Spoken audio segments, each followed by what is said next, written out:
How to remove or turn off Google Smart Lock on Facebook Messenger.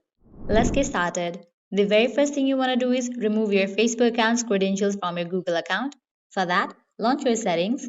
Now scroll down, here towards the option of Google. Now click on the option of Manage your Google account. Click on the option of Security.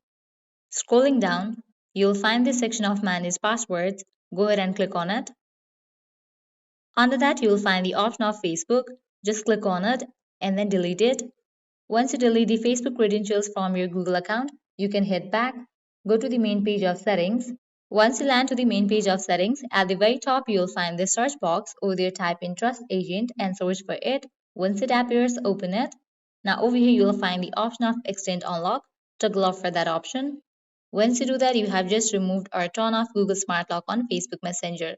Well, this is how you can easily disable Google Smart Lock.